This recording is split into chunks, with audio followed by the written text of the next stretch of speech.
Bello, bello, everyone. Hello, hello. Good morning, good afternoon, good evening, good day. Good day, everyone. Welcome, welcome. The elf is back for the week. Almost, I almost decide to not stream today. Almost. Mm, Welcome, welcome, everyone. Mm. Yeah, Sandy, you're the first. Welcome, Sandy. And welcome, Chill. Welcome, Mir and TFY. Hello, hello. We're back. We're back for another day of um, random doctor, random vet speaking about random issues. But no, today we have a plan. Today we do have a plan to talk, to have a little bit of education chat in a bit. In a bit, as always, we accumulate people for a bit, then we go ahead and talk about stuff. Shri Gel, hello. Yeah, we're talking about chopping off somebody's chop chop chop chop chop chop balls or no chop balls.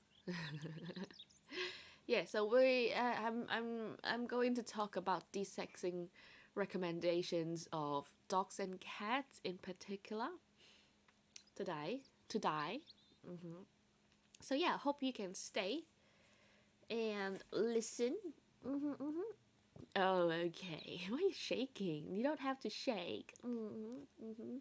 I I fully I'm fully care about your health. So yeah, I fully care about every single one of your health. So I mean, desexings are important. Desexing is important. Cool. How are you guys? Wait, I need to wait.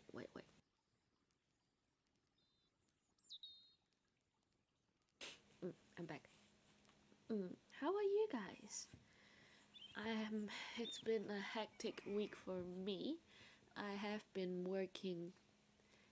Oh shit, yeah, no, I've been working on non-stop. That's why I'm a little bit tired too.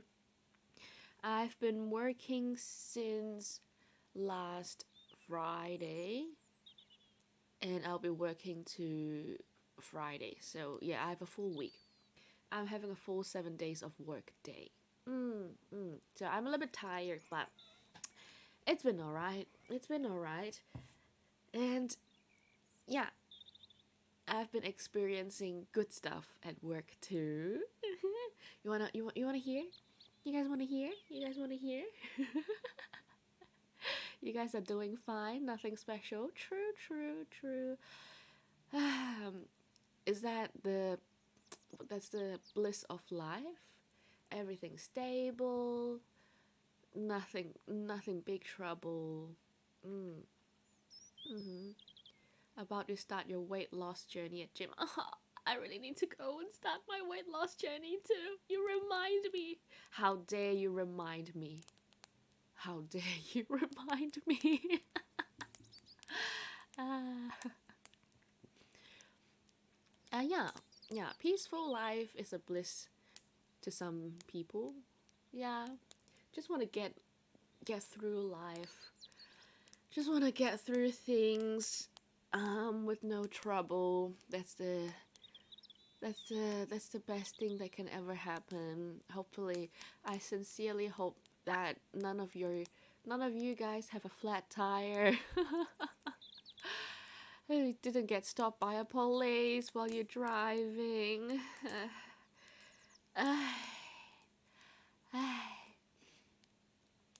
Anyways, last time I said I'm gonna lose some weight and I haven't. Oh me, I'm not gonna do that again.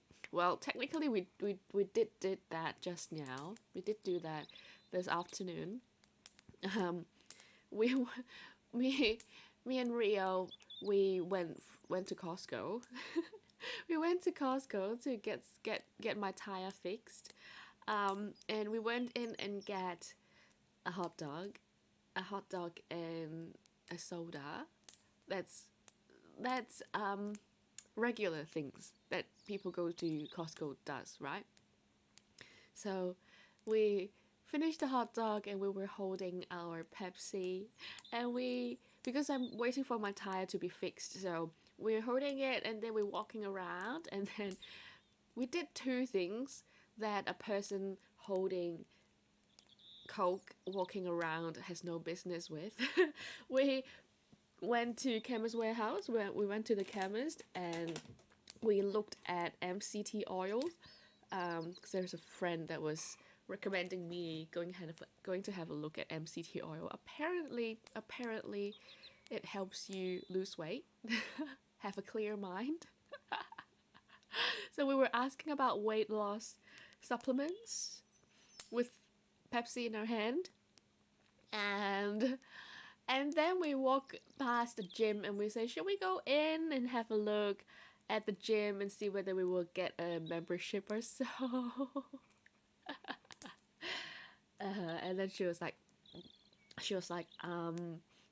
we're holding Coke. It might be best not to tempt those people in there,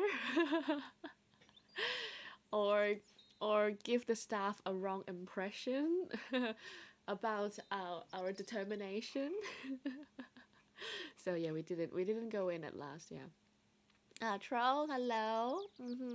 And Guerra, hello. Welcome. What is it? There are 560 calories in one hot dog of Costco hot dog. Fuck. Is that a lot? Huh? Is that a lot? I'm not. Let me have a look. How many calories should a woman take daily? 2,000 a day. Okay, so 560 is not a lot. 560 is not a lot. Given that today afternoon, like this afternoon, earlier this afternoon, my work lunch is 1 banana and 1 cup of tea. And then I went off and ate a hot dog and a Pepsi from Costco. And I just had a few bites of chocolate. And that's all. That's all that I had today. Okay, so it's not too bad, right? It's not too bad. I'm fine.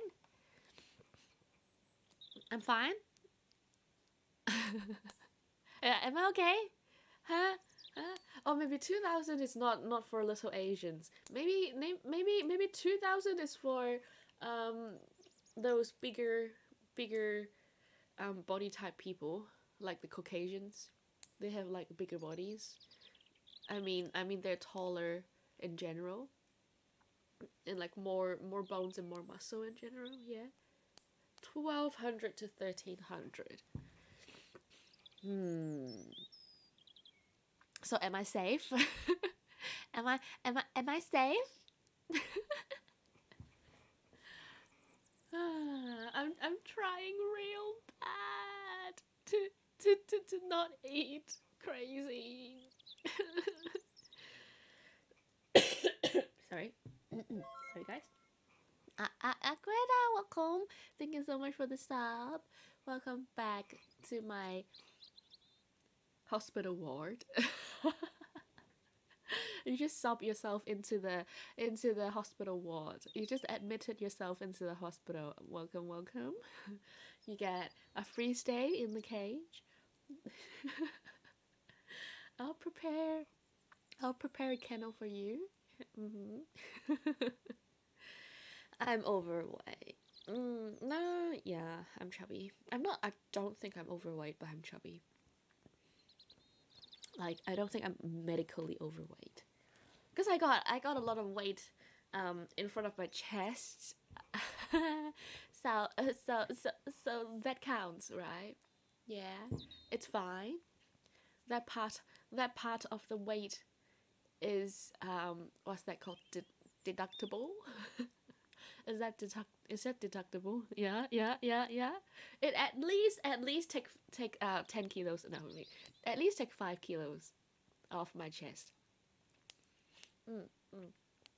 Is there is there a way to weigh my to weigh my soft, bouncy, anti-gravity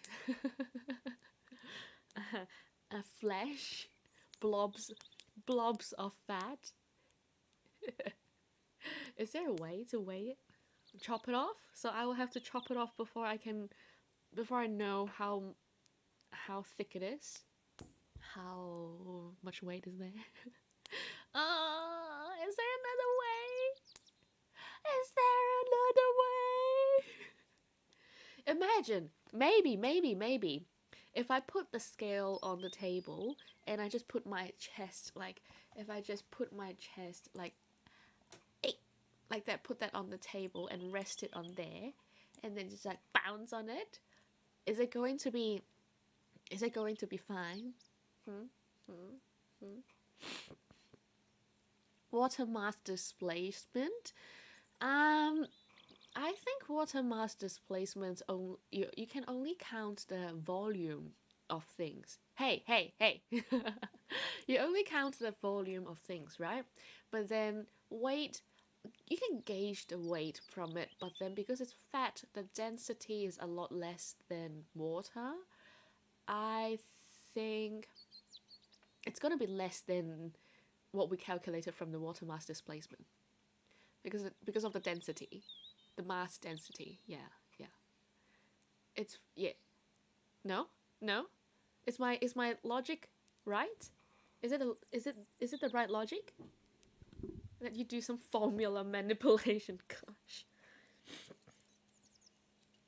I wanna try and light my candle, but it's too low now.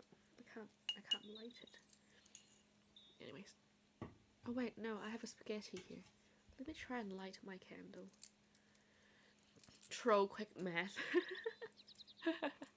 So you're trying to find, like, you got the mass and then calculate fat concentration to it. That's the sound of a burning spaghetti, guys. There you go. That's the sound of a burning piece of spaghetti.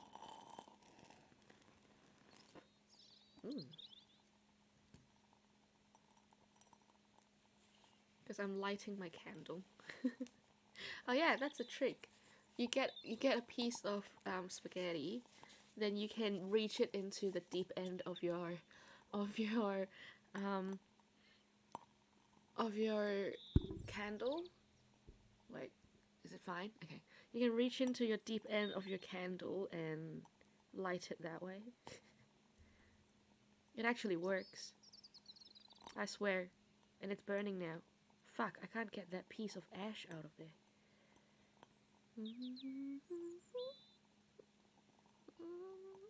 Oh, there you go.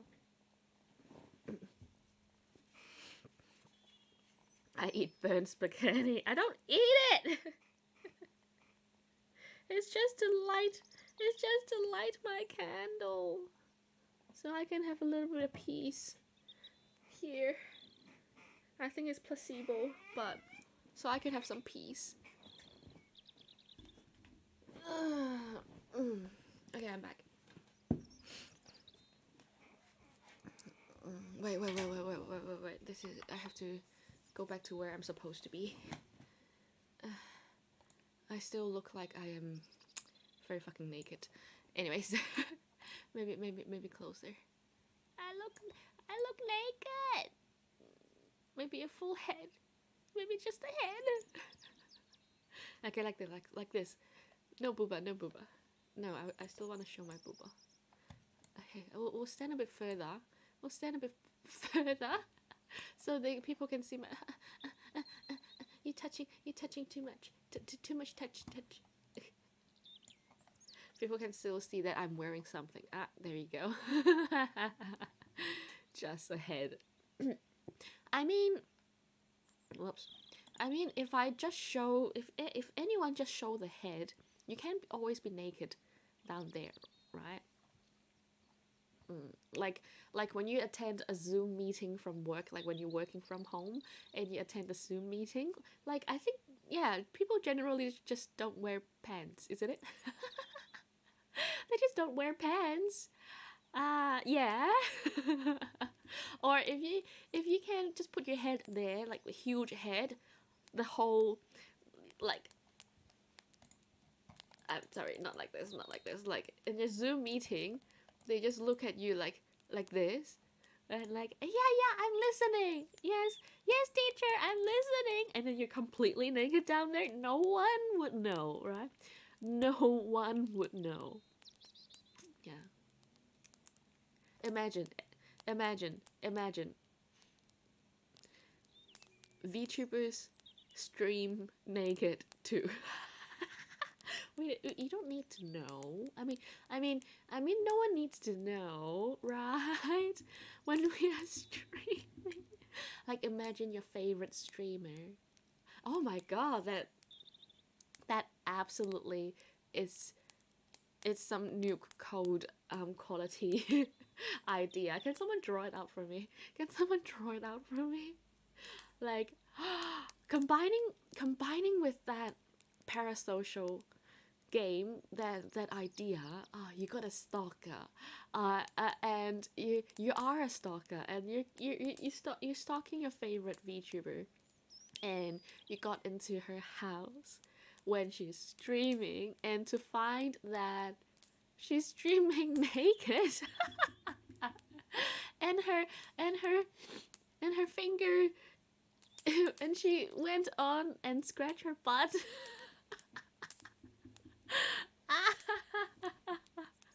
Whoops. Whoops. You went on to your favorite streamer's house, and they're supposed to have H cup, and when you get in there, you find a man in front of the computer making a female voice, and like, and then with its dick out. And then you're so angry, and you're so pissed, but you still like that VTuber so much that you can't control your willy. So you went on, and and you went on, and and that's how you get BL mangas. Did you think that it's going to be hentai? Did you think that that's going to be normie hentai? No, it's still yaoi. In my brain, it's still yaoi. Everything turns into yaoi in my brain. She got up and farted. It's like sumimasen. I need to sneeze, and then mute, and then.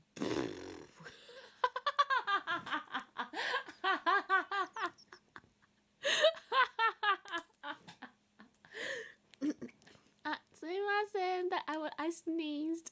I sneezed.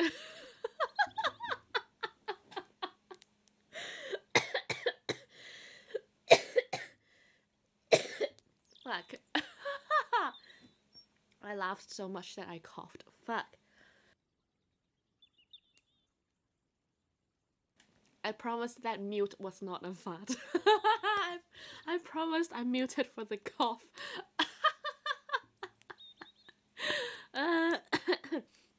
Thiên Linh, hello, hello.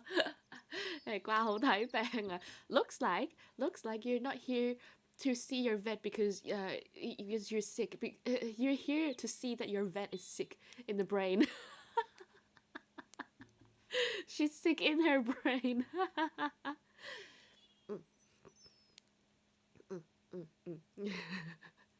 Like a true villain laugh. Yeah, absolutely. I'm a villain. I never say I'm a hero. I never say I'm a good person. I will absolutely think that I'm in line with the villain arc.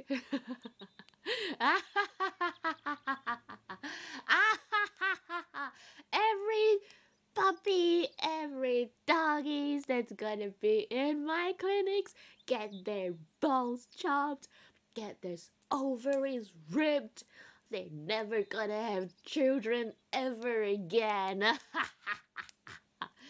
or, or, or if you're pretty enough, I'm going to breed you.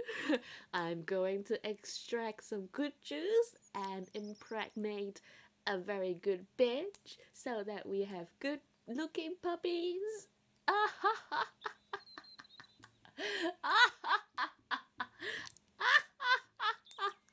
And you get needles, you get touched up and down. And you get your balls felt, and you get disgusting medications.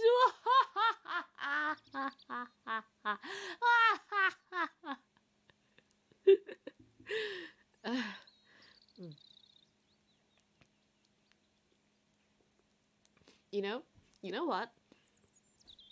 I imagine that's my that's my image. That's how my patients look at me and think. Like that's how they think of me. You know. I truly believe that every time they come back and they're shivering on the table and they're so scared. Yeah. And yeah, they are absolutely thinking of me in that way, which I don't blame them. I don't blame them.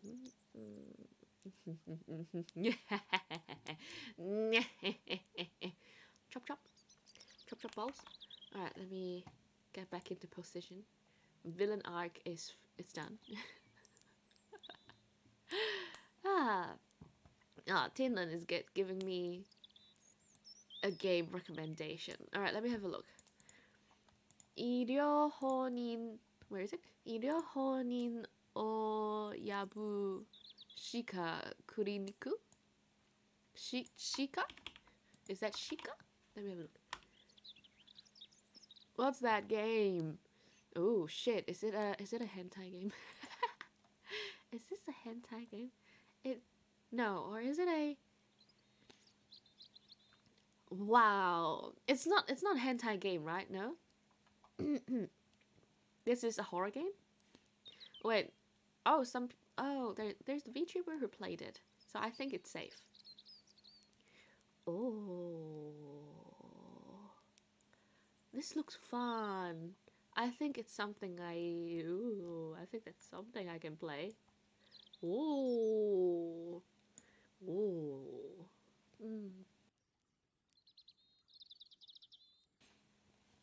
Oh, they have this game on Steam too. Let me have a look whether I can buy it or not. Scammy evil doctors squeeze money from sick people. Can I? Oh yeah, no. Oyabu Clinic Death Care Corporation. Oh. Very positive. The reviews are all very positive. Wow. Oh, it just released. Did it? It just got released September 2nd. Wow. Yeah, definitely I'm going to play this. Is there English to it? Or is it only Japanese? Where can I find it?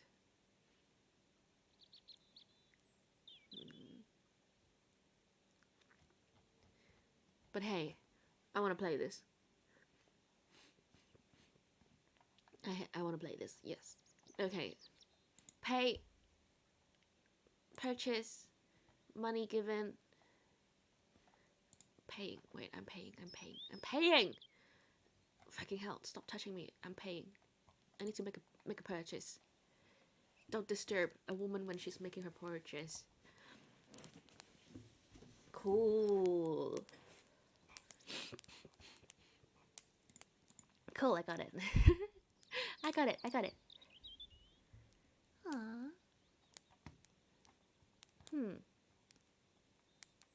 Oh, what is this? Somewhere in the city. What is this? What game is this? Summer in the City. They just told me to look at a game called Summer in the City. What game is it?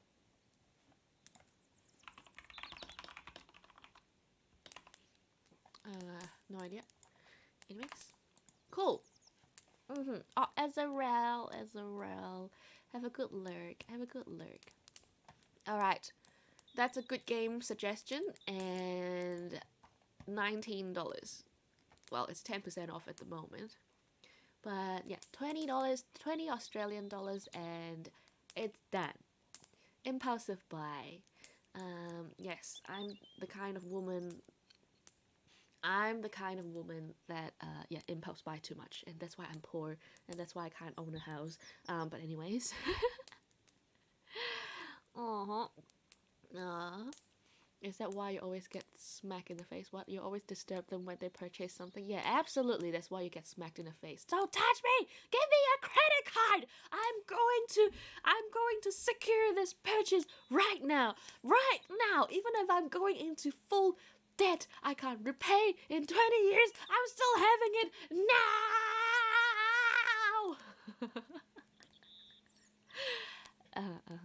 Yeah, like that. You missed me, Tinlun? You sure you missed me? You sure? You sure you missed me? You sure? You missed this crazy woman? You're sick. You're sick if you like people like me. Unstable, crazy woman. You have something wrong with your brain. I need to cough again. Fuck. I laughed too much. Alright, cool. That was a big cough. Give you back your credit card, you psycho. You psycho! You smell pressure? A lot of pressure. Yes. I thought I had day off tomorrow, and I just found out I forgot that I'm supposed to sub in for people tomorrow. So yeah, I'm working 7 days in a row. Yes, and I'm gonna die. Yes, tomorrow I'm going to die. Apparently tomorrow afternoon is one of the busiest time in our clinic. So yeah, I'm gonna die. But anyways.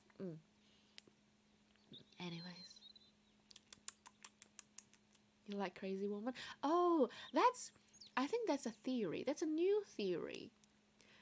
That TMI, thank you for the gifted sub! Thank you so much for the gifted sub to Nubus. Oh wait, did someone touch my door? I have no idea. Yo-ho! Nubus. Oh, I forgot to say hello to you, Nubus. Hello. And Moose Knuckle, welcome. You will not be a prisoner in your own home. What about?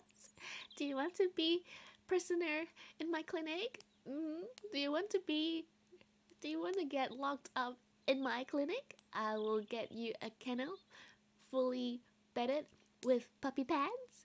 And I'll give you food and water. What about that? What about that? Yeah, humans are stinky. It's okay. I can give you a cat as a friend. Shadow came up. Oh my god. I fished all the masochists out. Keep talking. Now, the ideal prisoner in my house, not my house, I mean my clinic. The ideal one would be you sit in the cage, don't bark too much, and I'm going to come and play with you once in a while. I'll give you a lot of food, a lot of water, I'll bring you out for walks, I'll put my hand through the cage and pet you, talk to you like baby dog.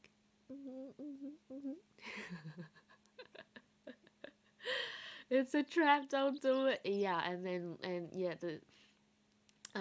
your balls will get chopped. Yeah, absolutely. You're gonna have a you're gonna have your balls chopped.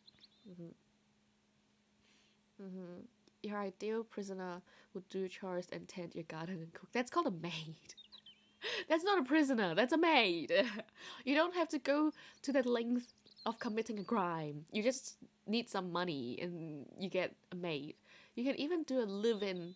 You can even have a live in maid in your house and they're going to live there, be pretty, do your chores, and do everything for you. Cool? Cook for you and then feed you, okay? Mm-hmm. Hey, Alpha, your camera because you make me smile every time you look at you. Cheese! Nice try. because because I bring you cheese every time, maybe. If you tell a woman that you bring her cheese, cheese, you wife someone up. Yeah, absolutely, absolutely. Go and get a wife. They're gonna attend to things, but in this era, in these days times, I think we're going on to splitting chores between husband and wife, so you don't get a slave anymore. Mm-hmm. It's better times for women because it's expected as a good man, a good husband, to share the chores in the house. Cool. Yeah, tell you more about being a dog. You get healthcare, absolutely. I myself is your healthcare. I myself is your healthcare. I'm the doctor. I take care of you. But I get to make the decisions for you too. Because I'm a vet. I'm not a doctor. Doctors respect patients' wishes. Vets don't, okay? Oh shit. I think I'm definitely more suited to be a vet than a doctor. We do not honor our patients' wishes. Cool? I mean patience. Okay, we do honor our clients' wishes. Cool, but we do not honor our patients' wishes.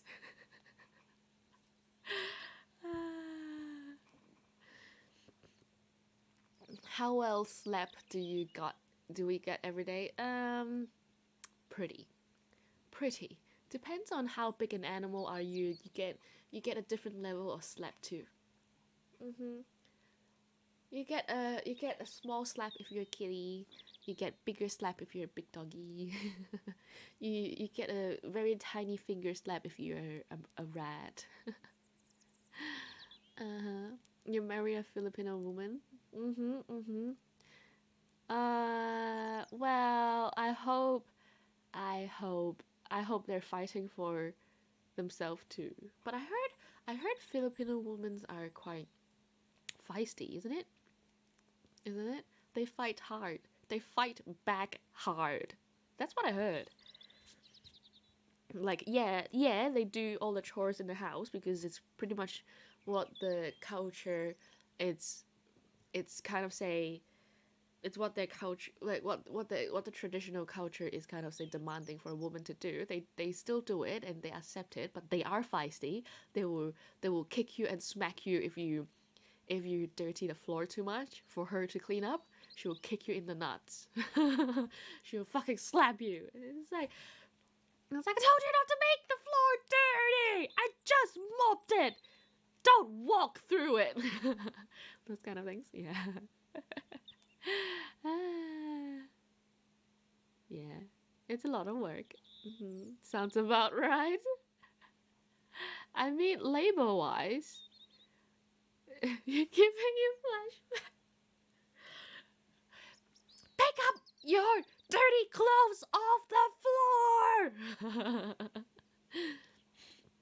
They fight the kids but obey the husband. No, a lot of them I don't see they obey their husbands. A lot of them. They still smack the husband. Like, that's what I hear some kind of say older generation of saying how like the best couple, like how it works.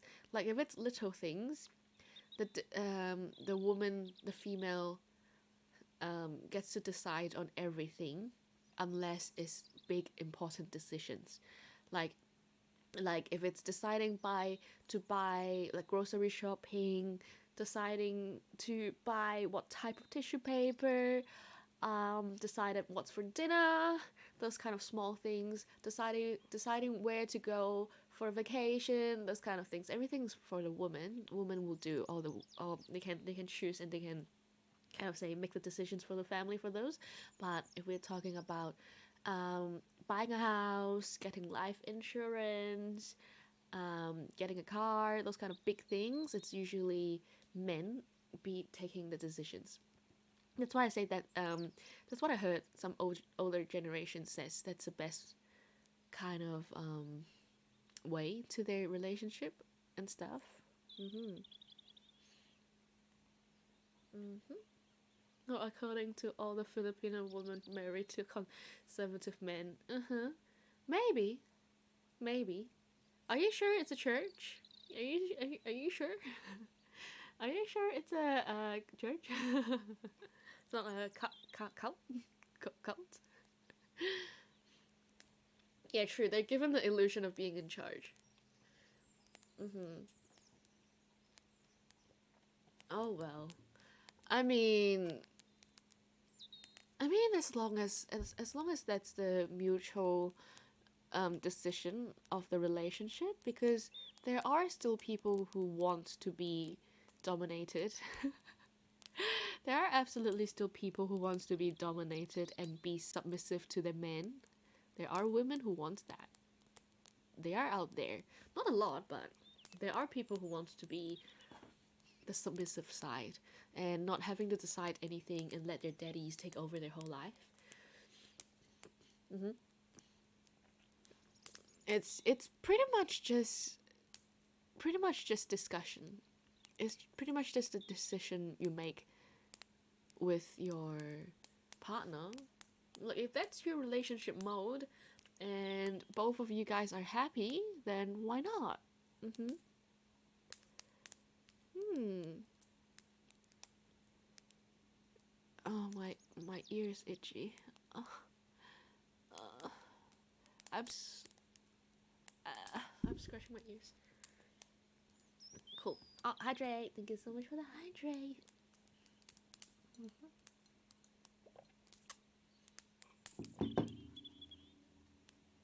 Oh, in the Philippines, because they don't believe in divorce either. Yeah, true.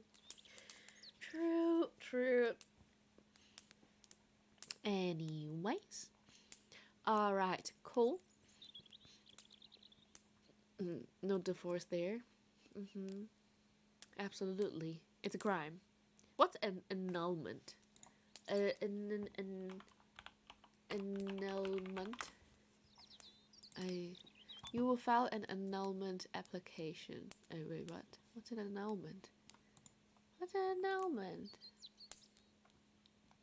What's an annulment? What does it mean? A legal procedure within secular and religious legal system for declaring a marriage null and void. Okay. He's not a man! He's not. What I say is, he doesn't have nuts! Is that the ground for annulment then? Is that a ground? Mm-hmm. Mm-hmm.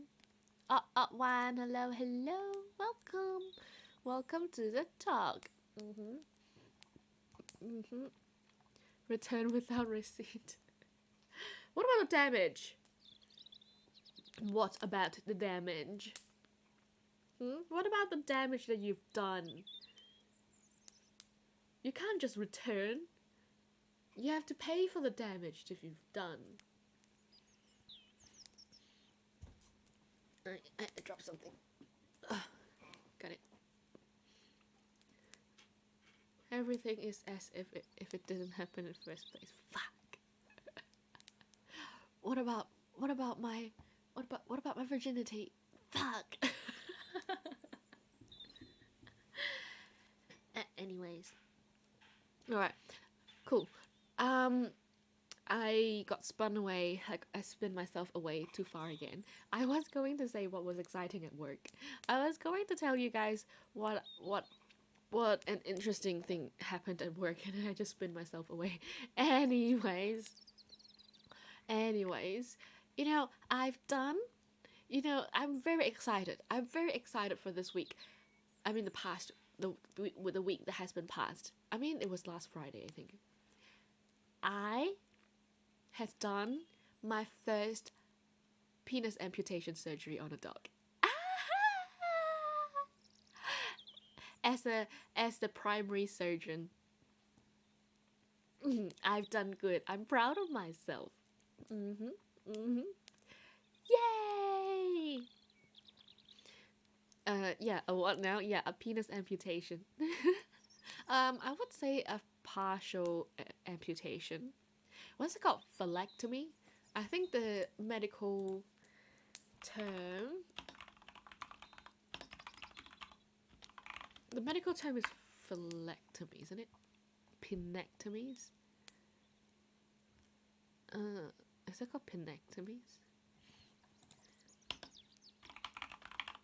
You sure? Subtotal penile amputation. Yeah, that. It's called penile amputation. Yeah, I did a subtotal one, not a full. So I chopped it in the middle part. Now, so the story was this little puppy, um, he went on and humped his bed and had a masturbation party for himself, and it got stuck out, right? So just in case you guys don't know, dog penis comes in a sheath, right? They have the skin penile sheath. They have the skin on the outside, and it's like a lipstick. It comes out from inside that skin. They have the actual penis that comes out with it. That comes out from it, right? So when you got erected and when they're trying to mate, the penis will come out from the sheath and exposes and do things, right?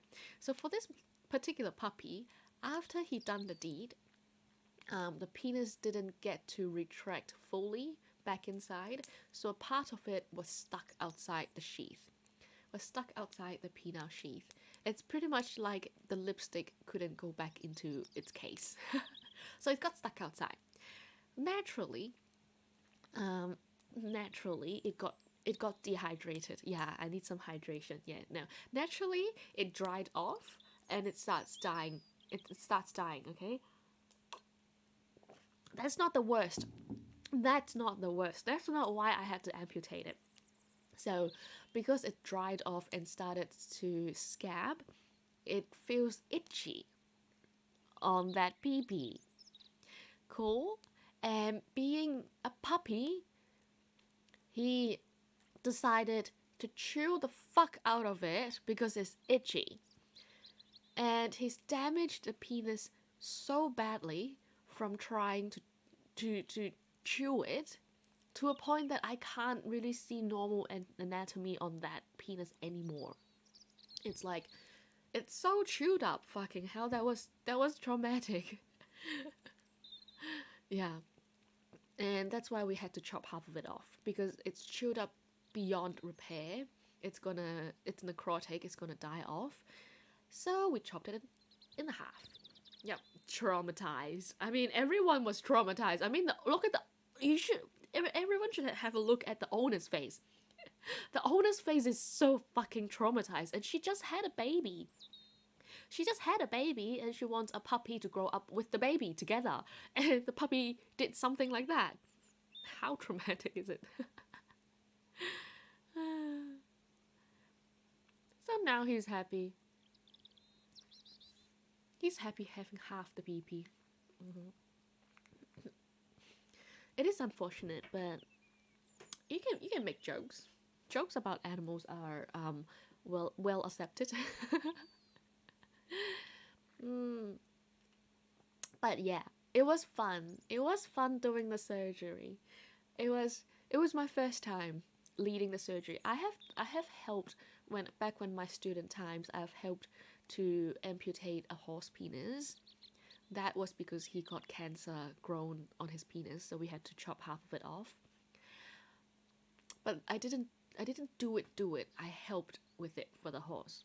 But this time for the dog, I did it. I'm the primary surgeon.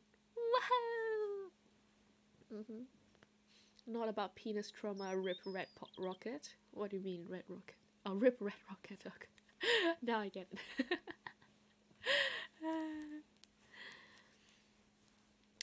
Yay! I mean, that's the life of a vet, and that's also if anyone is considering getting a vet to be their girlfriends. By the way, more and more vets are female nowadays. Like in vet schools, in my time, when I went to vet schools, it's like 90% female in the vet industry now. So, anyways, for people who's thinking about getting a vet girlfriend, be aware this is what you will get to hear every single day when she comes back from work, and she's gonna talk about pee pee poo poo.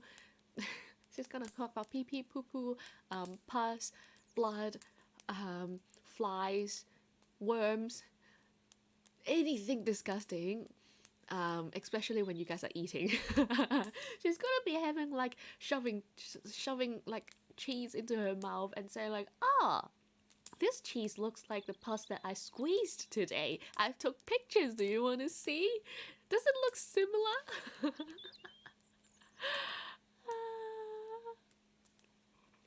Yeah, it's kind of disgusting. Mm-hmm. But anyways, be aware. Be aware. Like having a vet as a partner is not yeah, it's quite disgusting some days. Mm-hmm. Hopefully there won't be doctor kind of crazy. Yeah. I mean, I mean, if you are a vet, you like this kind of things to start with. You're happy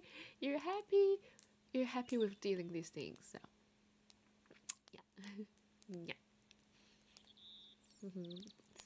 It's fine still dating a doctor. Yeah, true. We're fun. We're fun. I do think that we're fun. You've seen worse shit. You mean bloody diarrhea? Worse shit? Oh my god, no. That's not a good joke. Fuck. Better chances vet girlfriend taking care of you and expensive hobbies. True. True. You'll be a kept man. True. But don't expect a lot from vets. Vets actually don't get paid a lot, you know? You know, truly, around here in Australia, I sincerely believe that a construction worker is earning more than a vet.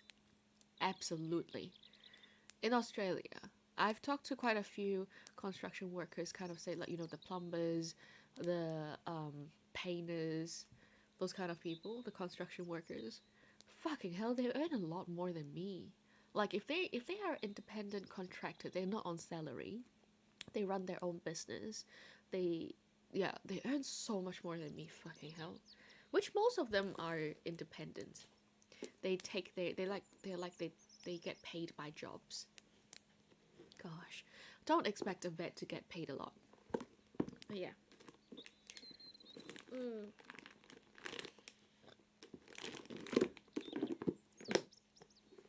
I do admit that I get a good salary, but it's not actually that much. It's not that big of a salary. But yeah. All right. Hide your cats. Why? Why do I have to hide your cat? Hide my cats. They're my security guards. If you can get past my cats, then you're free to come in. Oh shit. All right, cool. I think.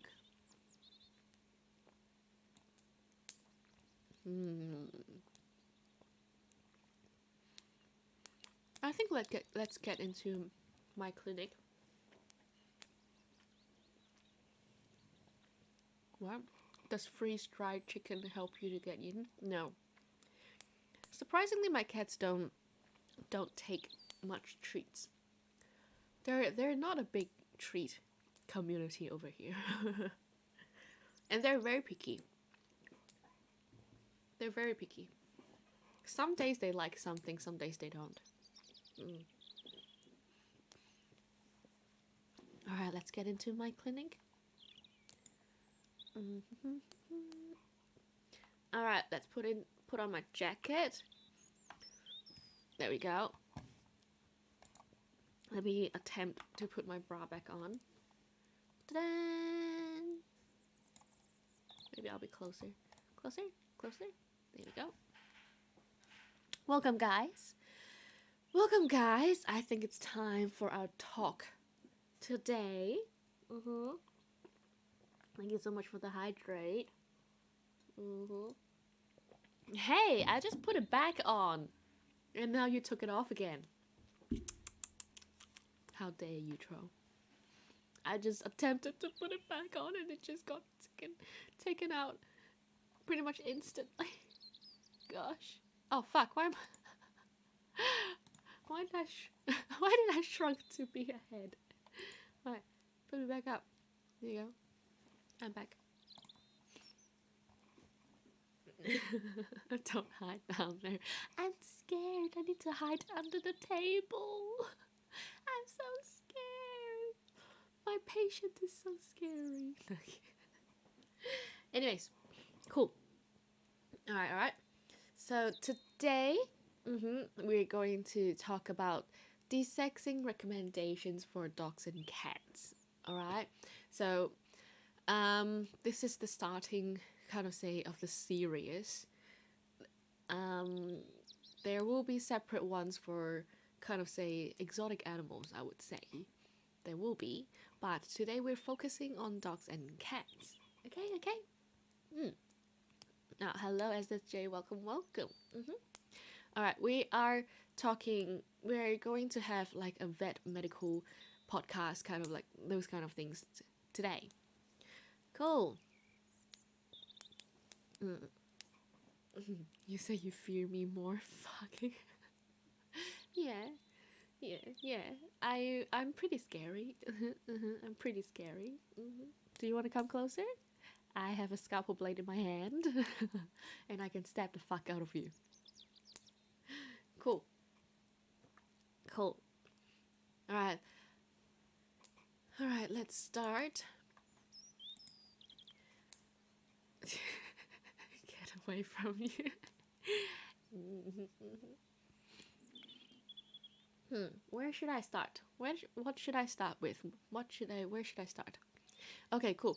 Now, let's talk about the benefits of desexing.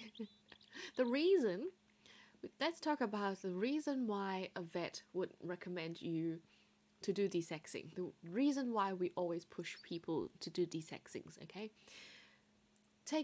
We can do boys and girls.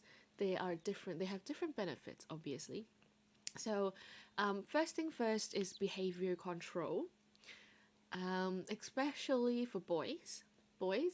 After desexing, you do find them be a little bit calmer. It can, to some point, control aggressive behaviors.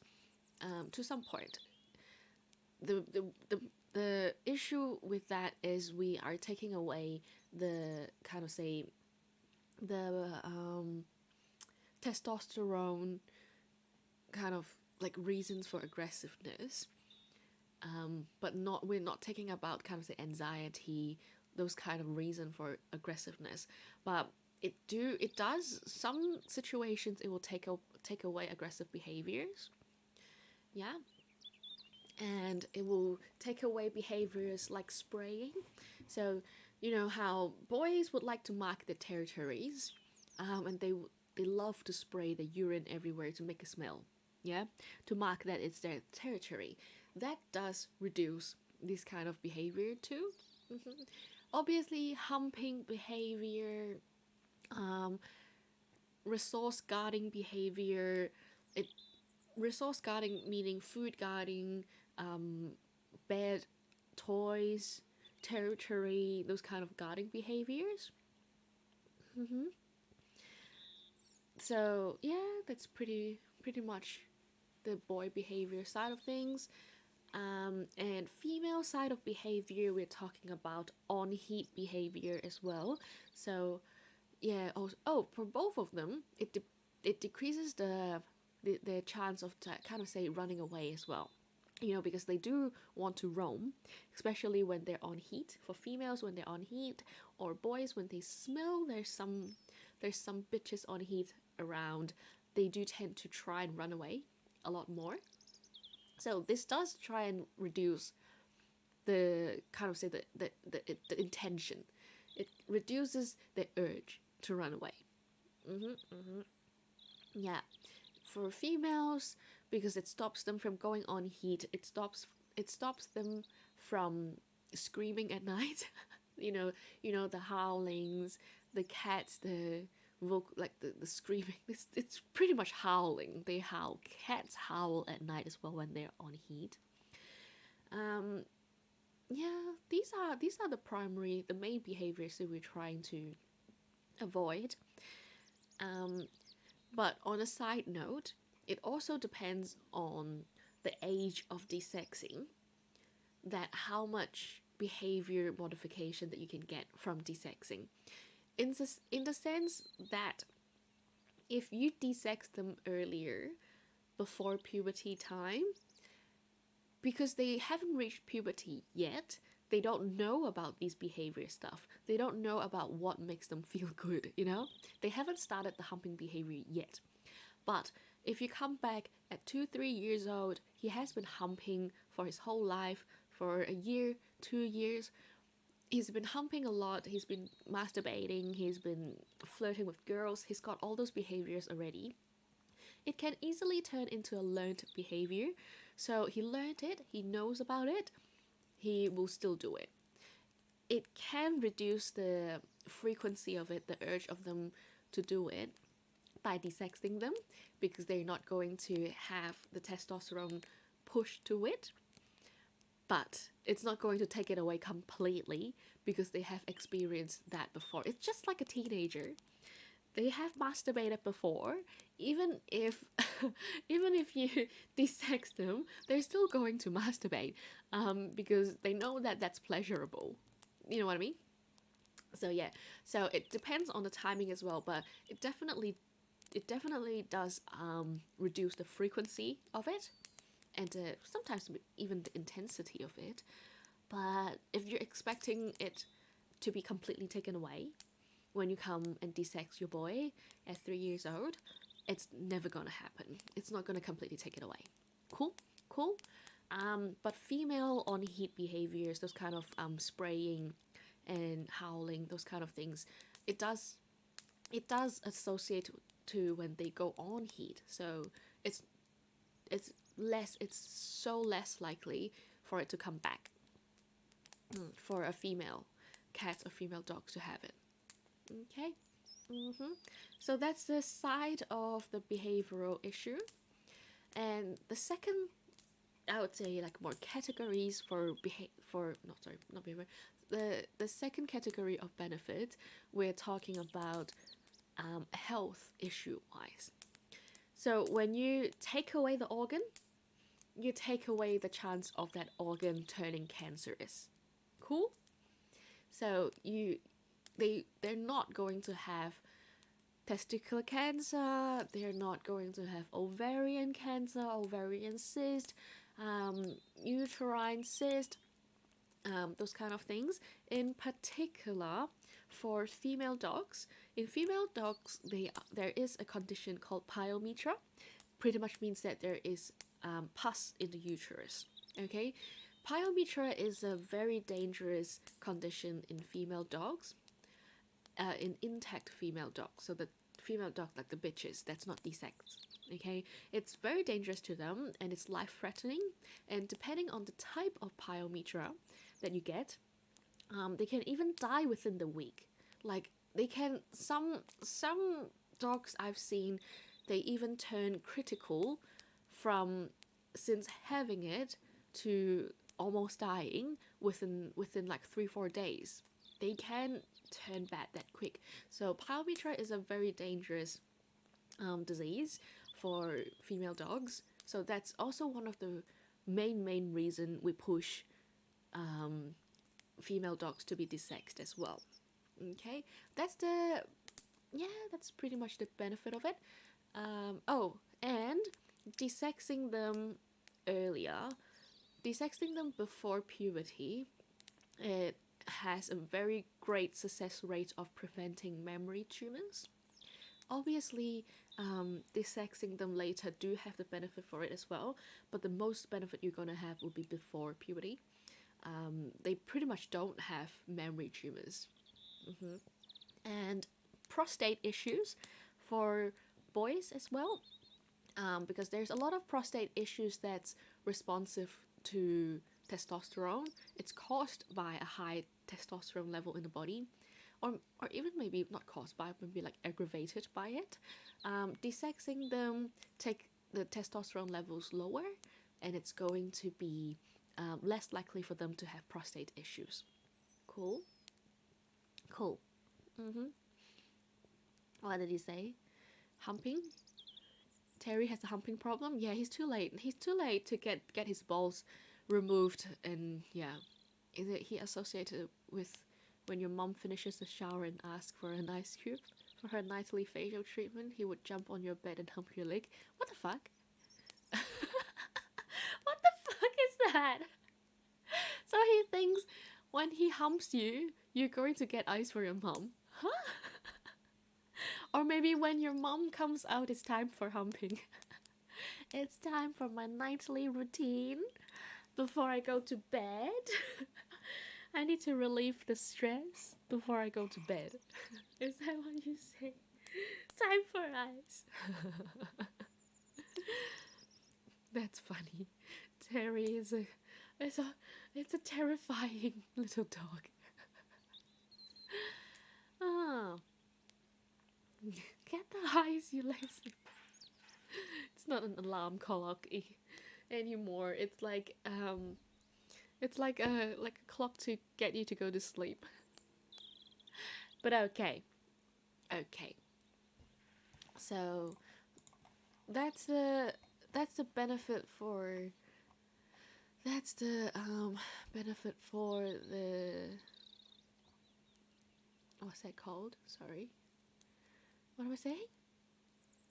Oh yeah, no, sorry. That's the benefit of desexing them. And what I'm talking here is surgical desexing, with taking away their whole reproductive organs. Okay. I'm going to talk about ways of desexing them in a minute. But yeah, these benefits are all associated with taking away the whole organs. All right, cool.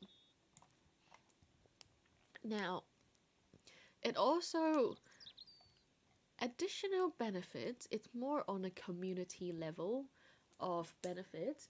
We're talking about controlling stray population. We're talking about controlling invading species like cats in the wild. Okay, that's on a community level. The benefit, obviously, we don't want stray cats everywhere. We don't want, especially in Australia. It's a very big thing in Australia, is that the wildlife is being kind of say eliminated. It's being killed by the invading species of animals. We're talking about cats, rabbits, foxes, ferrets, all these kind of invading species. Actually, dogs as well. Like domestic dogs as well. Um, the environment is getting like yeah, they're taking all the disadvantage of having those.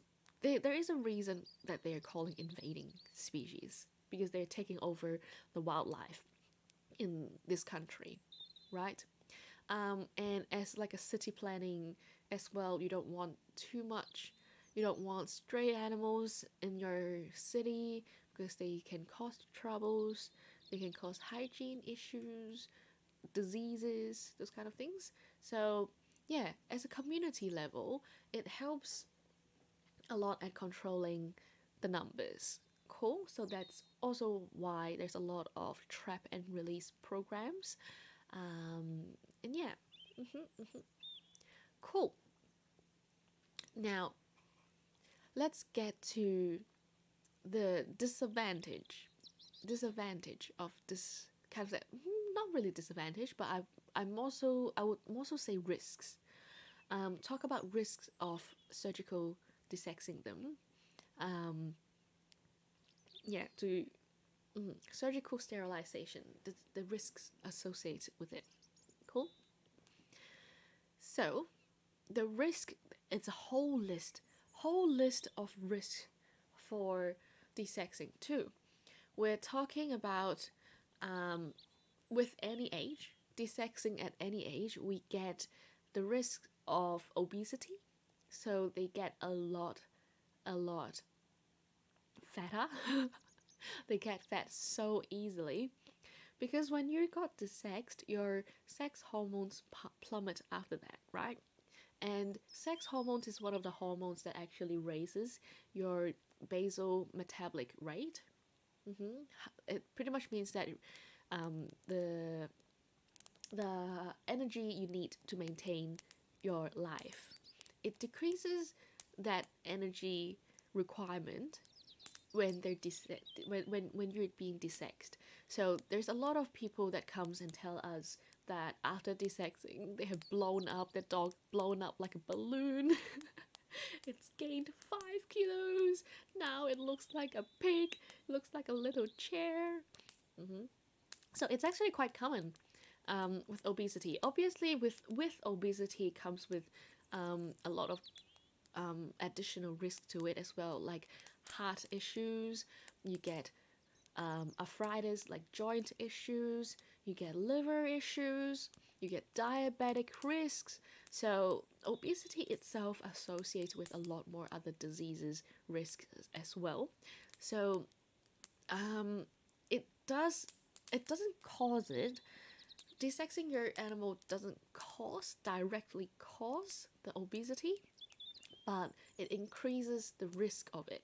So you have to be really diligent to be controlling their food and controlling their exercises, those kind of things.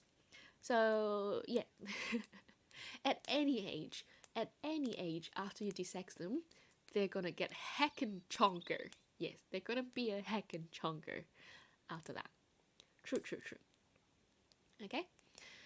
Now, in female dogs in particular, there is something called a urinary mechanism. Sorry. There is something called a urinary sphincter mechanism insufficiency. Phew, I said it. I said the medical term.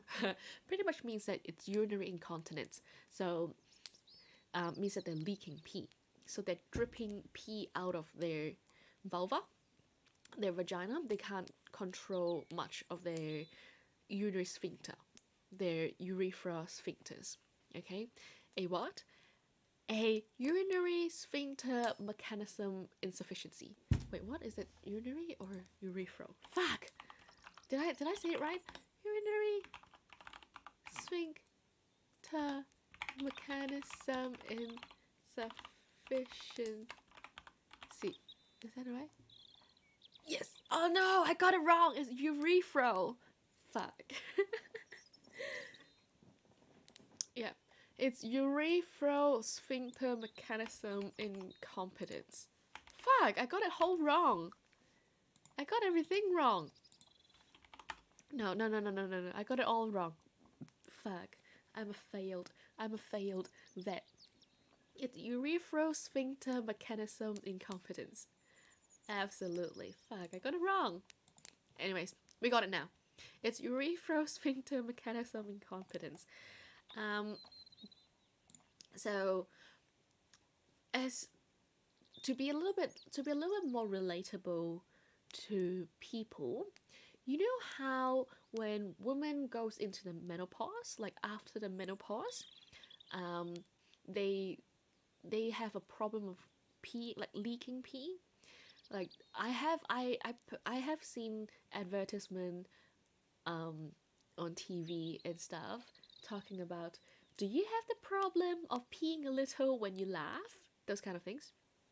Like, yeah, women after menopause, they do have some women do have a problem with peeing themselves a little bit when they go into excitement, especially when they laugh, when they exercise, those kind of things.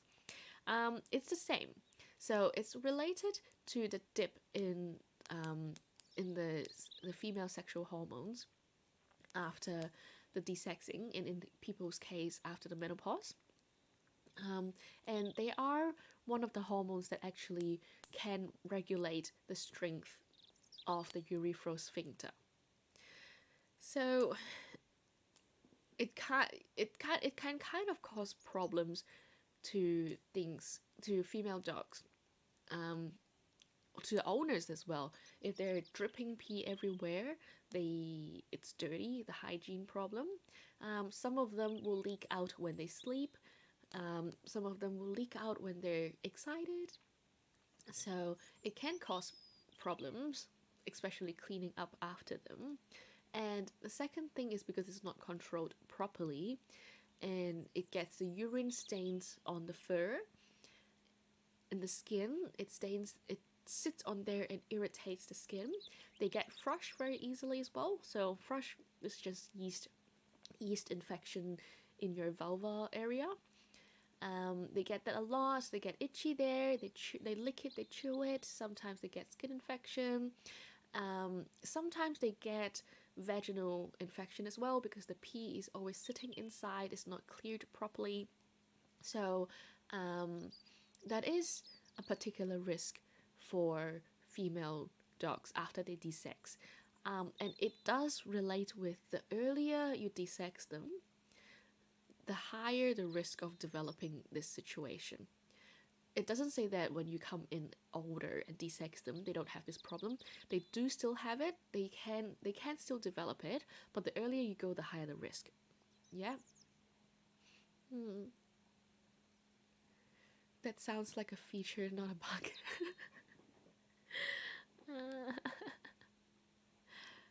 Wait, what? You sat through the pre-vet classes? Cool, are you a vet student?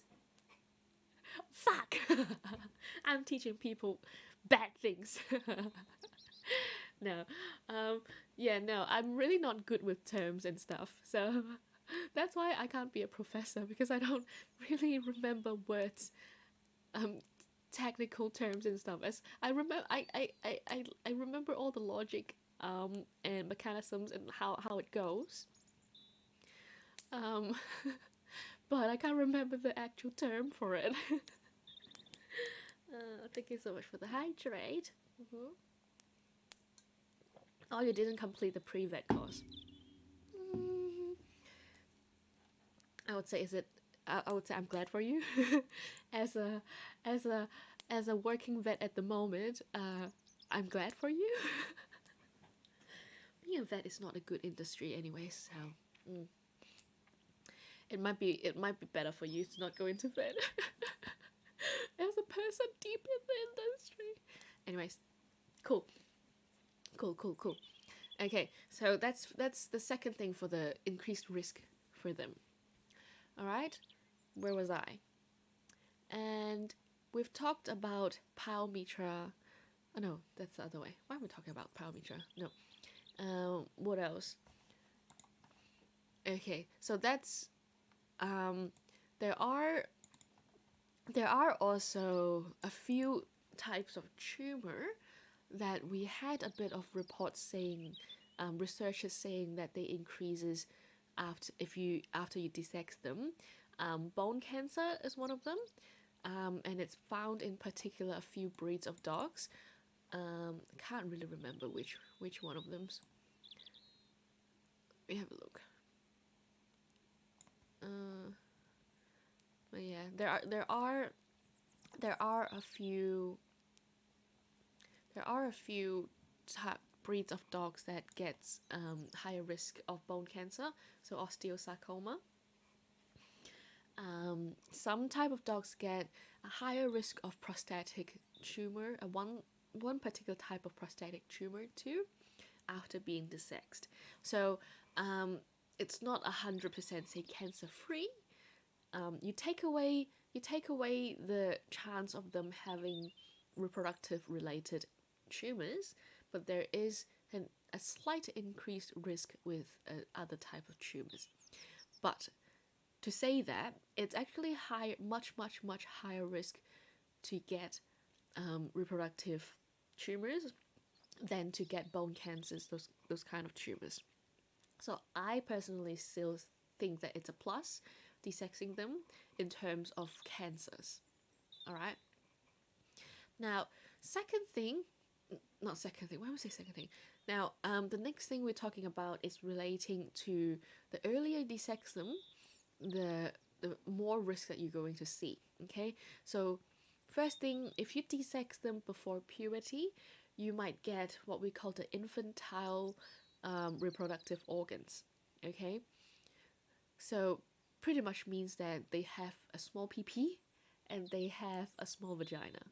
Okay, so if you desex them before the puberty, small PP, the kind of the risk associated with small PP is, I can't really think of anything associating with small PP. Does small PP causes a problem? Most of the time, no. you might get urine like pee got stuck in your penile sheath. It gets urine pooling in there, but that's pretty much it. Yeah, no, I can't think of any disadvantage coming from small PP. But small vagina, small vulva, in particular in female dogs, it does causes a little bit of problem with the thrush as well. So the skin around the vulva as well. So especially it comes with obesity as well. When after you desex them, if you have a small vulva, and plus you are obese, you get a sunken vulva, and sometimes you get a hooded vulva as well. So pretty much means that your vagina is buried deep in your fat. Hooded vulva means that there is the piece of skin that it's covering your vulva on the outside. A piece of skin, yes, the hooded vulva or sunken vulva. When you have them, because they're always deep stuck in there, they accumulate yeast, they accumulate moisture, they have bacteria, they eventually will get itchy because dogs, they don't get showered that often. It's not like people, we wash them every day, right? It can get irritated quite easily and they get thrush over there. Okay, so this, it does have a risk with that. Sometimes they can develop vaginitis if it's too dirty around that area, or a chronic issue with there, they can have vaginitis with it as well. So that's one of the risks. It's infantile, yeah, infantile reproductive organs. So pretty much small PP and small vagina. Accumulate cheese, pretty much, yeah, like those kind of things. Those you know what I mean. You know what I mean. So yeah, that's for your PP. The next thing is musculoskeletal diseases. So anything regarding to your bone growth, your bone ligaments, those kind of things. That one thing, first thing first, a controversial thing of whether desexing affecting the sizes of the animal, like the age of desexing affects the size of the animals, it's still arguing, because yes, the earlier you desex them, the less sexual sexual hormones that they're going to have. It does make them grow a bit slower, so it gets to, they grow the muscle a bit slower, let's put it this way. The muscle mass tends to be less compared to when you have testosterone, especially the muscle mass will be smaller.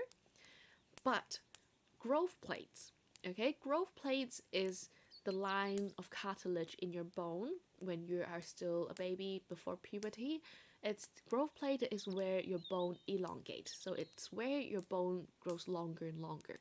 Okay. Um, when you're desexed, it actually delay the closure of the growth plates because at some point the growth plates will close and you're not going to grow bones anymore at some point, and then you stay at the same size. Being dissected a bit earlier, it has evidence of delayed growth plate closure. That means that you got more time for your bone to lengthen. Yeah, your bone gets more time to grow because it closed later, and it does say that you have taller animals. Mm, mm. So you'll have like longer bones, like longer legs, a bit taller in your dogs, those kind of things. So it is a little bit controversial regarding about whether they have a stunted growth or not in desexed animals. But I personally think that it doesn't make much of a difference. From my experience of seeing desexed animals, I don't see much of a difference between desexed and non-desexed animals with the sizes. Okay, so yeah, that's something to think about, even for the whole vet industry. But that's something to think about. Okay, but um, things that risk, things that increases risk with being desexed earlier. So in dogs, hip dysplasia. Hip dysplasia in particular is a very big issue with the bigger dogs. The bigger your dog has, the higher risk of hip dysplasia they have, and also associating with breeds like German Shepherds, Labradors, Golden Retriever, this kind of dogs, they do have a higher risk of hip dysplasia to start with. And desexing them earlier do associate with a higher risk of hip dysplasia. Okay, hip dysplasia, it pretty much means your hip is not seated well in your kind of say the joint. The hip joint is not seated well. It can slip out, and it can cause very early development of arthritis in your hip joints as well. So that's what hip dysplasia is. Okay. Second thing is cranial cruciate ligament disease. So pretty much is the ACL. The ACL for people, it's a ligament in your knee. So it increases the risk of cranial cruciate ligament diseases in dogs. Again, it associates with large dogs as well. It's like the larger your dog has, a higher risk of cranial cruciate ligament diseases. It's not saying that small dogs doesn't have them, but the bigger your dog has, the higher risk of them. Okay, so it does increases that. Yeah, it increases the risk of them developing ACL rupture. Yeah, ACL rupture in them, and if they have an ACL rupture in dogs, pretty much means that they have to have surgery, and the surgeries are not cheap. I swear, ACL damage repairment surgeries. There's a lot of different techniques to it, but it's not cheap. It can range from cheapest 2,000 Australian dollars, expensive ones $10,000. It depends on which vet you go to, obviously, whether you go to specialist or whether you go to a rusty country vet. But yeah, so it is expensive surgery to do for the ACL rupture. So yeah, money, and it does cause knee pain long term if the ACL is ruptured. So yeah, it associates with that higher risk of that too. The third thing would be the intervertebral disc disease. So IVDD, the intervertebral disc disease, pretty much slip discs. Okay, the slip disc. Obviously, it associates with more the long back animals. So we're talking about Dashies, the Dachshunds. Is it called Dachshunds? Yeah, the Dachshunds, Corgis, those kind of long back animals. And larger animals do have some of those problems as well. But yeah, it increases the risk of it. Whether all these kind of things, whether the ACL rupture and the disc disease, the intervertebral disc disease, I do think obesity do play a big role in that as well, because obesity is one risk factor to having ACL rupture and slip disc as well, right? So other than, even if they're not obese, they still have a higher risk of having those issues, but they have a higher risk of getting obese from being desexed. So double risk. So double risk from being obese and being desexed. So they have yeah, quite a lot of them have this issue. But it does improve with the desexing you do, the better, the less risk they develop it. Even though it's still increased, but it's less than increased. What am I saying? But yeah. So these kind of health risks. Surprisingly, it associates with dogs and not a lot with cats. Cats doesn't have much health risks associating with being desexed. Other than most of the time for cats, it's just benefits. What I've been saying, the risk, all of them are associated with dogs. So, yeah. Okay. Then, the next thing is that's the benefit and the disadvantage. Like, I mean, risks. There's the benefit and risk of this desexing. It always is kind of say I would have to tell the owners to decide for themselves, because it's not 100% benefit for the animal to go through desexing. Owners will have to decide for themselves which is the best for them. Obviously, other than for the animal, the other disadvantage would be council fees as well. Depends on your country where you live in, depends on the city, depends on the suburbs. Not, yeah, depends on city, depends on the state as well. In particular, in Australia, most of the states do say that you have to pay extra for owning a not desexed animal, not desexed dogs or not desexed cat. I mean entire dog, entire cat. And you have to pay yearly for that fee. Compared to registering a desexed animal, they just have you pay a once-off registering fee, a cheaper registering fee as well. So that will be a people kind of benefit. It does associate with your council. But it depends on your country. I'm just talking about in Australia. Oh, thank you so much for the hydrate. Oh.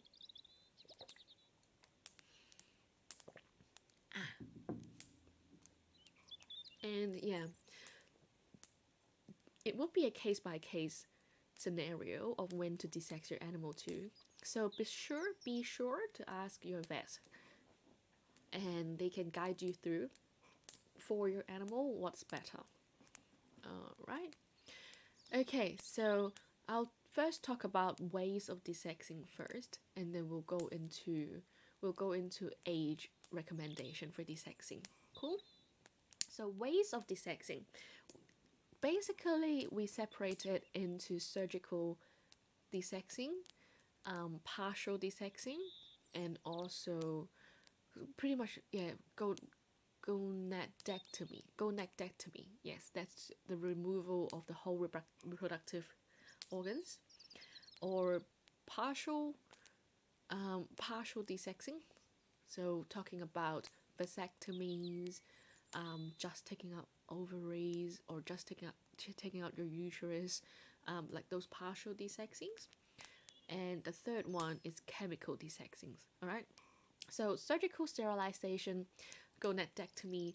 Pretty much, for females we take the whole ovary, and we take most of the uterus plus up to cervix out.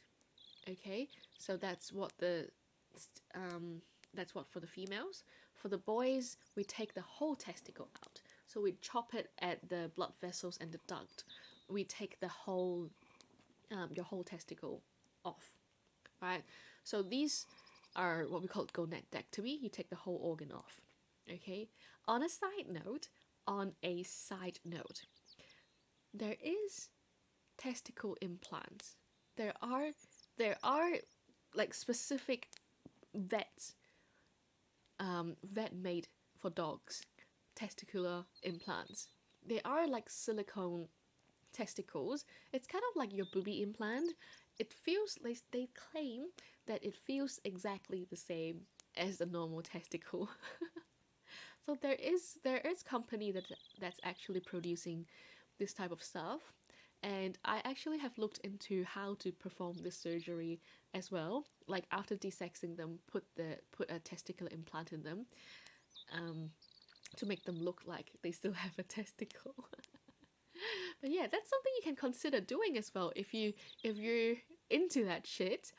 Um, oh no, Sayla, welcome. We got a raid. Hello, Sayla.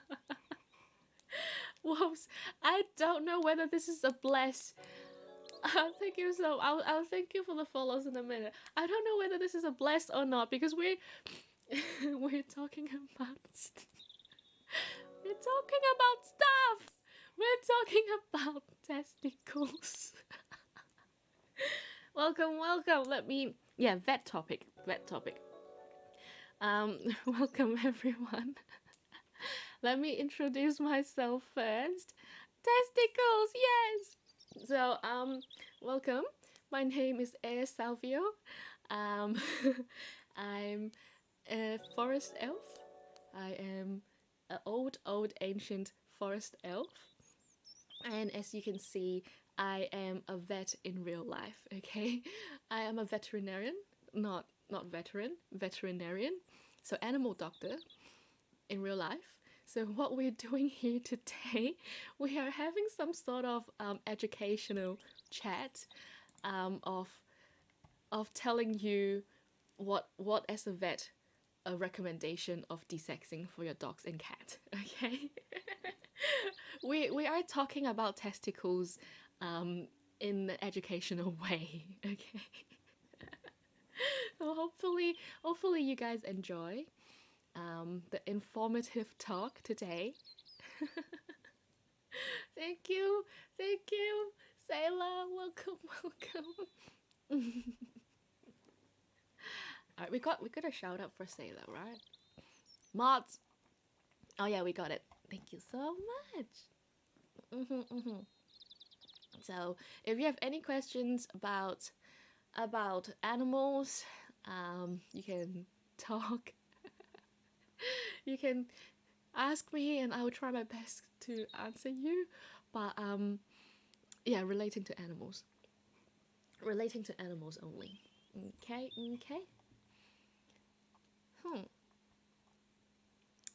Yeah. Don't be shy. If you join Discord channel, you can ask me questions anytime over there, and I'll try my best. Cool. Welcome everyone. Let me say thank you so much, Magirune, Magirun for the follow. Well, hello there, brother. Thank you so much for the follow. Ain Wolfina, thank you so much for the follow. And Basaker81, thank you so much for the follow as well. Welcome. Yay. And Sayla, if you have to rest, please go to rest. I know you will be tired. It's 12 o'clock. Thank you so much for rating me.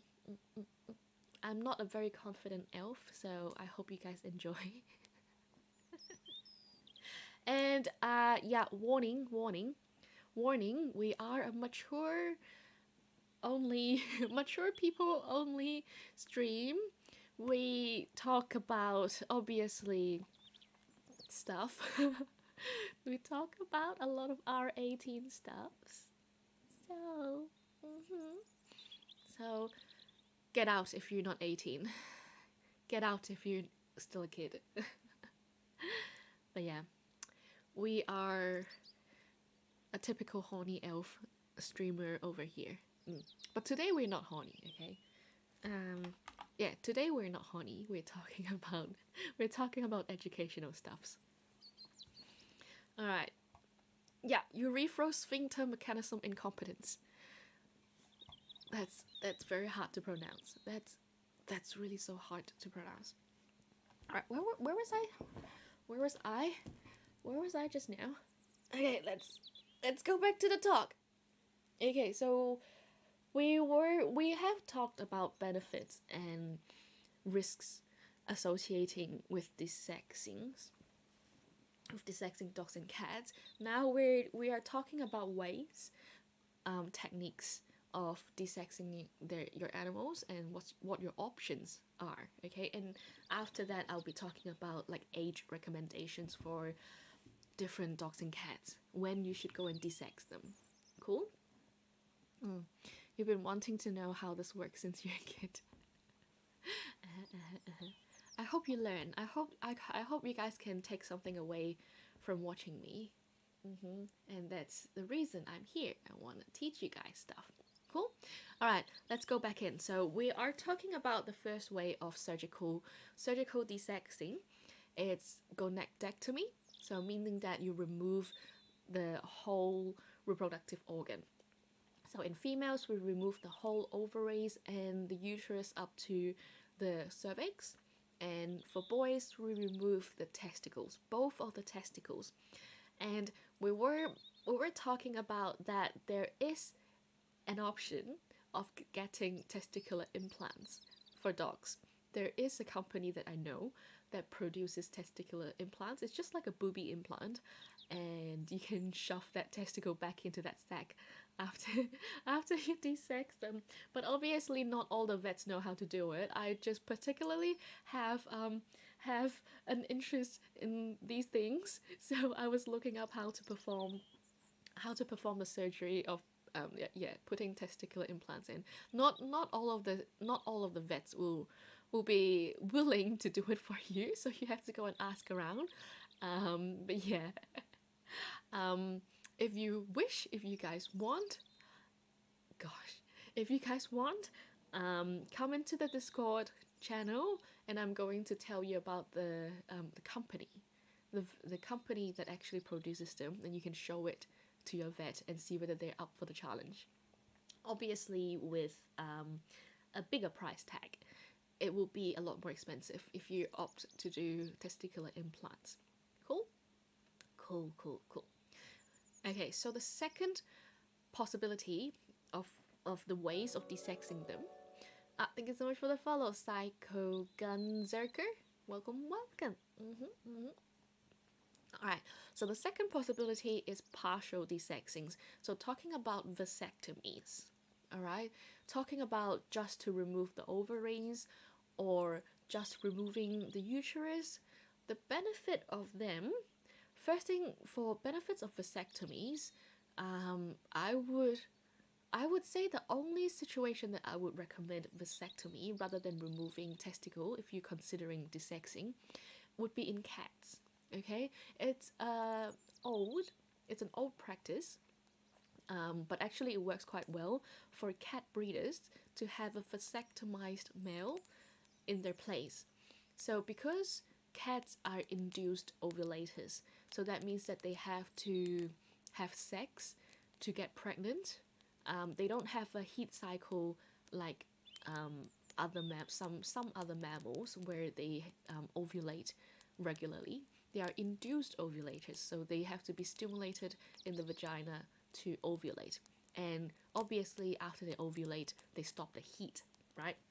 So there are ways of having a vasectomized male in your breeding stock as a cat breeder.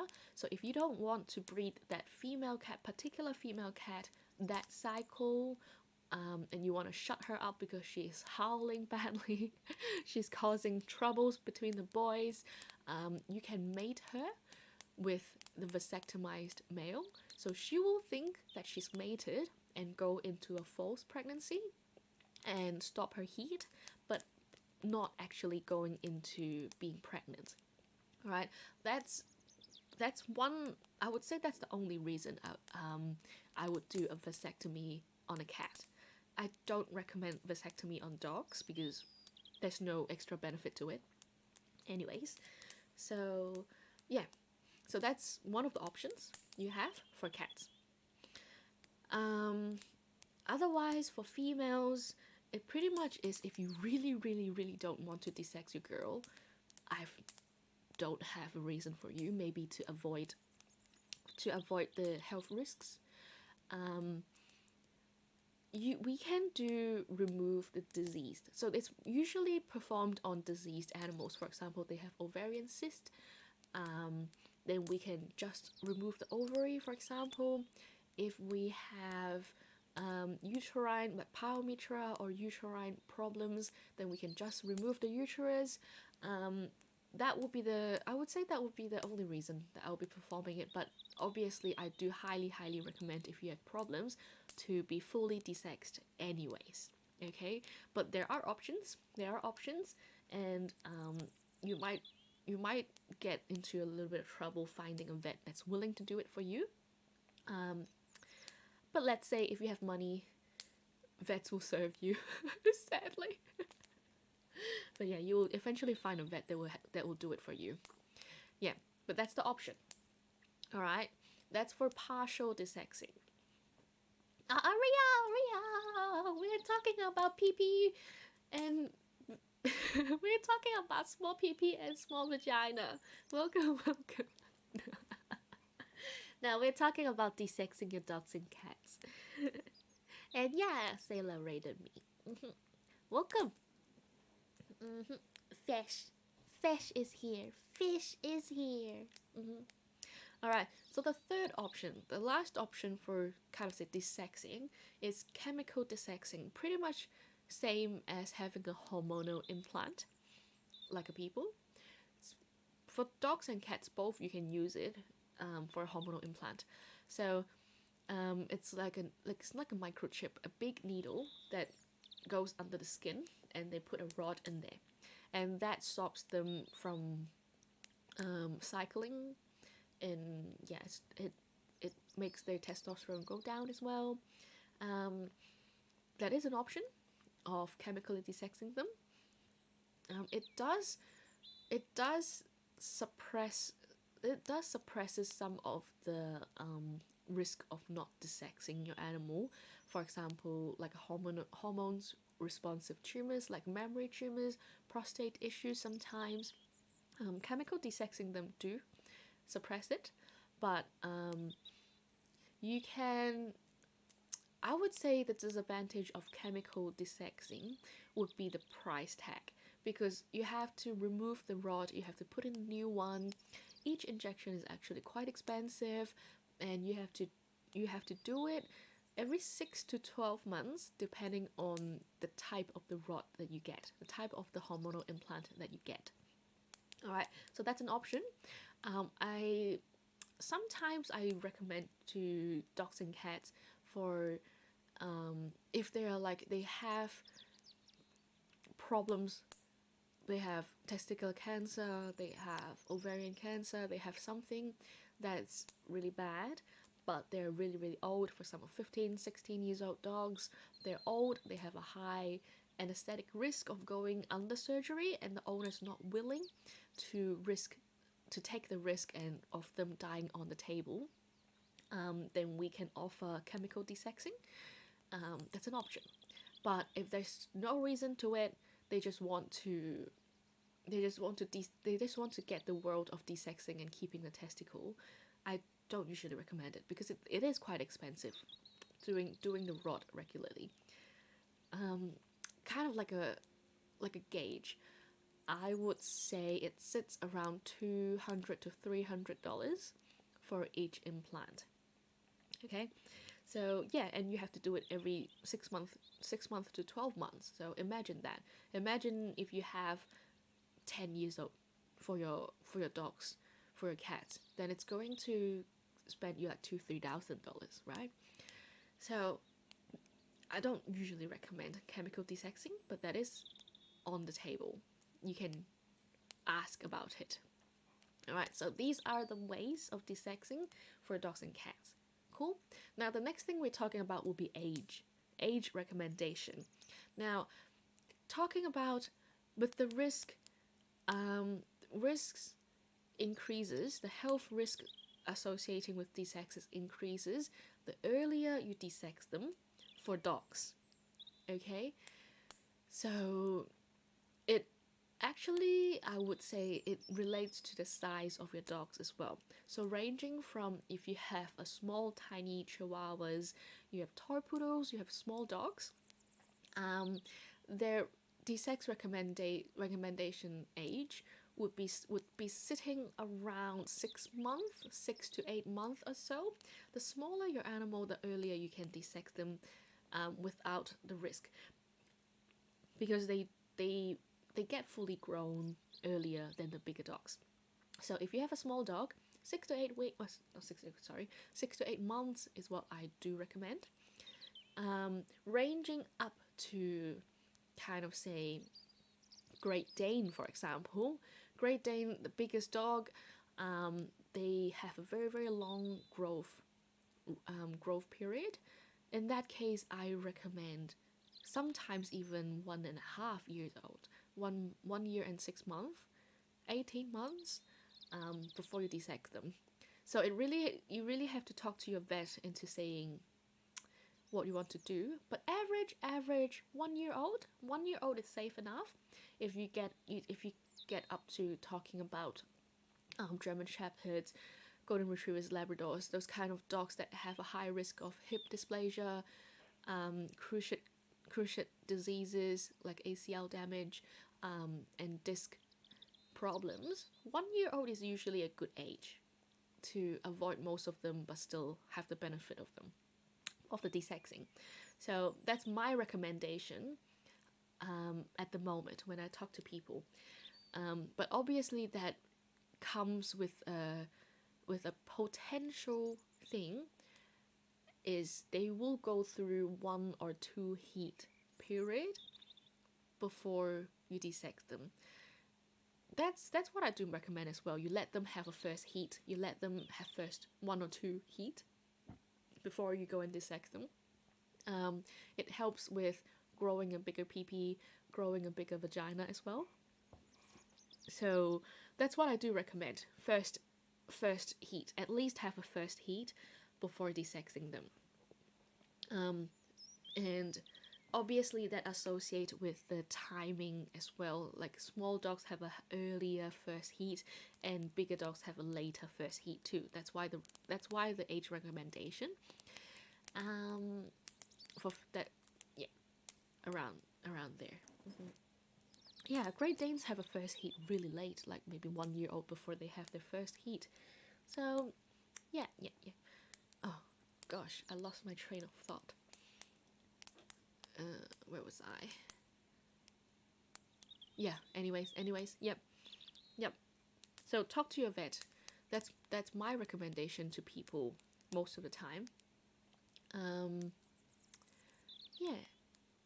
And then for cats, because cats don't really have that problem with increasing health risk with earlier desexing.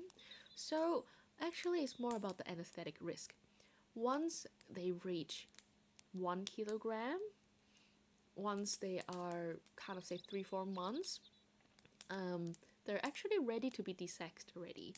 For males, once the testicle are out in the scrotum, you can desex them already. So yeah, they more or less is saying that if they're less than 1 kilogram, they have a higher risk of anesthetic on the table, and it's very easy to overdose them because they are so small, they're so tiny. I personally would recommend 1.5 kilograms. That's my comfort area. They have to be at least 1.5 for me to desex them. But cats, yeah, cats they can start breeding from 6 months old. So the earlier the better. The earlier the better for cats. Mhm. Hmm. Hmm. Hmm. Yeah, that's the recommendation. All right. I think that's pretty much all of the things that I need to tell you guys regarding desexing. Hmm. You guys have any questions? Raise your hand, raise your feet, bark a few barks, then I can listen and I can hear you have a question, then you can ask. Capybaras. Do capybaras have any natural predators or do they risk work on all animals? No, capybaras have natural predators. What are they? I remember they do have them. Capybara predator. They do have. Jaguars. Yeah, oh, anacondas. Yeah. I've seen pictures of anacondas eating a capybara. Yeah. They say capybaras are naturally threatened by jaguars, caimans, you know, the caimans, the crocodile, and anacondas. And eagles. And the babies are going to be taken by the eagles. Yeah. That's not what you expect. Thank you so much for the follow, Takoyaki Bez. Welcome. That's not what you expected to learn today. Cool, right? I like it when you guys learn, take home stuff, get more understandings. I mean, a lot of times when you go to consult with your vets, because they have limited times, they have limited times to see you. They can't tell you too much. They can't explain too much to you. I've seen too many confused owners not knowing why, not knowing why they're doing that, not knowing what they're paying for, and ultimately not liking the vet because they didn't explain to them good enough. So I hope you guys can learn a little bit more and understand a little bit more about animal medicine, so you guys can take care of your babies a bit better. Humans might have 2 pp, so pets do. Huh? Humans have 1 pp? What do you mean? Well, you can mutate. You can have a deformity and have 2 pp, but they have 1 pp. Your doggo just got surgery for suspected ovarian cancer. Yeah, that's one of the reasons why I would recommend earlier desexing. Like young, like 1-2 years old for desexing is because of the risk of these things. And the main thing, the biggest thing, once you have cancer, there is a chance of it spreading, right? If it spread it to somewhere else, there's nothing we can do. We can do chemo, but as on a side note, chemotherapy, it's expensive. And yeah, it's not the best for your body for chemotherapy. It comes with so many complications. So it's best to prevent it before it develops, then to try and treat it. Yeah, what in the scope? Yeah, some people can have 1 pp and 1 vagina. They're like hermaphrodites. But there are mutations, right? Okay. There are this one dude named Tank who got 2 pp's, 8 inches, both of them on top of that. He got rid of 1! He got rid of 1! Can he give it to me? I can have good use to it. I'll put good use to it. And now, you know, that's what they say. A true person that have a big PP, yeah, they don't boast about it. They feel sorry for their woman. They are more caring and they ask people whether they feel pain or what. They feel embarrassed for themselves. Yeah, the true big PP person, they don't boast. They're not proud of it. If there is a man that comes in and say like, yeah, I have a big baby, you can guarantee that he doesn't have a big PP. He has an average PP. The true big PP people, they will be embarrassed.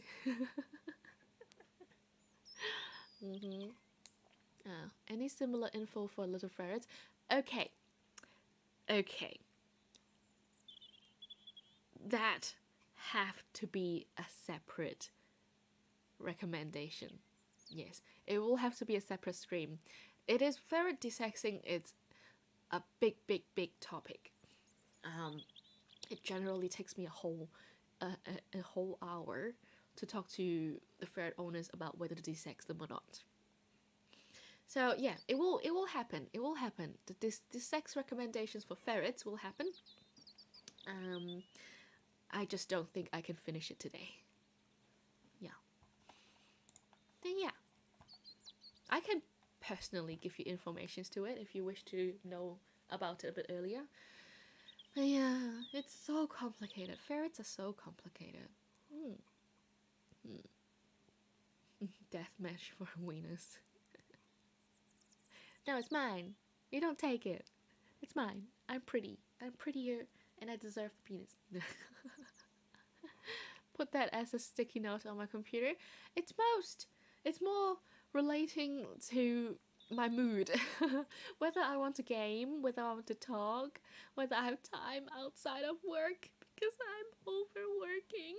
But I have time for it, but yeah. That's on my list. That's on my to-do list. Cool. Alright. That's it for the talk today. Let us head back to my little room. Pew. Alright. And we can take our jackets and stuff off. Cool. Now we're off work. We take off our work uniforms. And we don't have to work anymore. I'm so tired. I still have to work tomorrow. Sticky note to figure out what to do with spare dong. Hello. Oh my god, we have a hungry fish. Indomie? Huh? No. Oh. Nuggets? No. Huh? When I say nuggets, I forgot to buy cabbage. What's a cabbage? when I say nuggets, Rio's eyebrow raised and have a delighted face and like No. and then I think she thought of her fat in her belly and how heavy she is, and she's like, no. She's like, I'm saying like nuggets, and she's like, no. You know your stream is very the volume is very low. But that's very high already, though. You want me to push it up? Just a little bit. Can you guys hear me better? Rio says that's better. I was putting you on like max volume, but still. Yeah. Like my background music could cover your voice. Your background music. Yeah. Oh shit. This is my background music. It's just bird screaming in the background. It's just bird saying that I'm awake, I'm horny, I want a mate. Oh, it's better now. Sorry. Because I speak very softly as well. I'm not like a screaming fish. I'm not like those fish that she streams and I can hear it in my room. Oh, you're used to it. I eat by myself. No. Wait for me. We go nuggets. Huh? Do you want nuggets? Really no? So fast. Really no? You're really not interested in nuggets? We're supposed to diet. Do you want me to bring you the scale?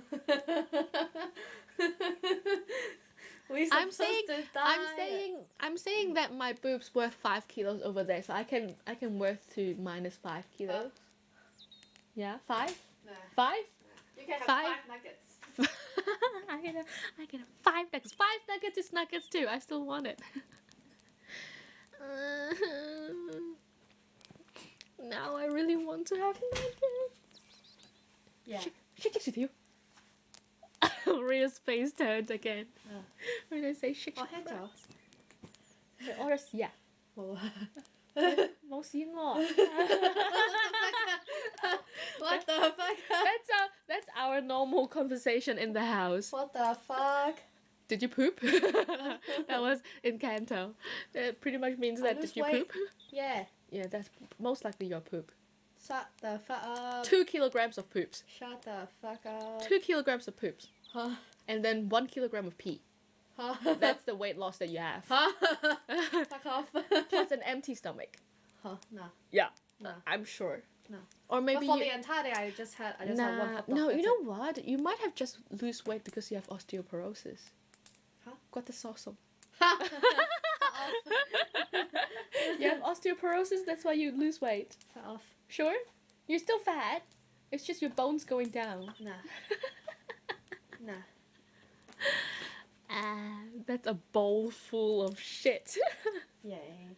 Stinky, stinky. Alright. No, wait. Give me 15 minutes. I'm gonna kick this thing, kick these assholes out of my room. No, you don't have to. I just eat. I want the nuggets.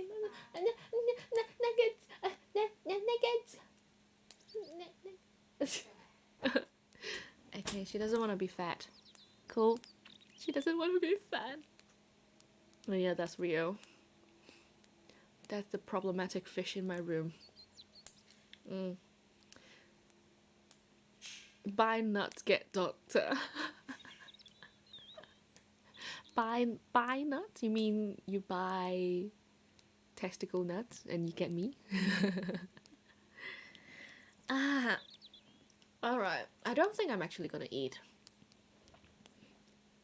Unless we're going out for nuggets, I don't think I'm going to eat anything else. I am a little bit, a tad hungry. But I can deal with it and go to sleep. I can deal with it and go to sleep unless we're having nuggets, then I'm really keen on it. And I'm really keen. Really keen. If not, we're not going out to Macca's, then I'm not gonna eat. Cool. Proceeds to change her mind after. No, I'm not going to do that. No, I want nuggets. Unless Rio is coming out with me and get nuggets with me, I am not gonna eat. You know I want it too. I want nuggets. I'm honest with myself. I want to eat freshly fried nuggets, like hot nuggets that goes into your mouth and goes like those kind of nuggets. You know what I mean. Oh, hey, Rio, we can celebrate. We can go and have nuggets. We can go and have nuggets for celebration. I didn't have to change all my tires. I saved $700. I just spent $25 to fix the tire. I didn't have to change all of them. I didn't have to. I was thinking that I need to pay $700 to change all of my tires today, but that didn't happen. Can I have nuggets for celebration? Nuggets for celebration. Nuggets.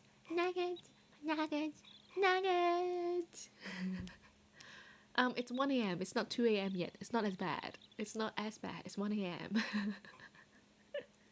We have 24 hours Macca's over here. We do. Alright, cool. It's still bad. It's not bad. It's fine.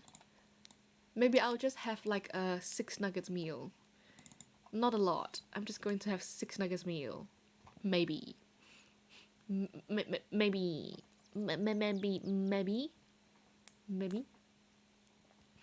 Alright, cool. Cool. Let make it 12.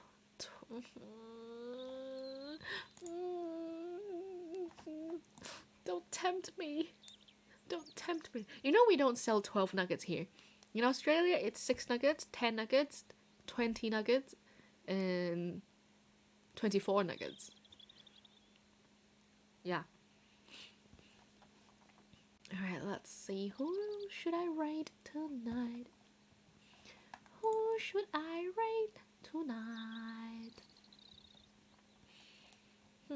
Let's have a look.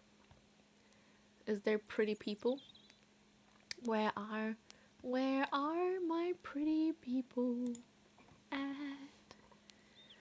Ho, ho, ho, ho.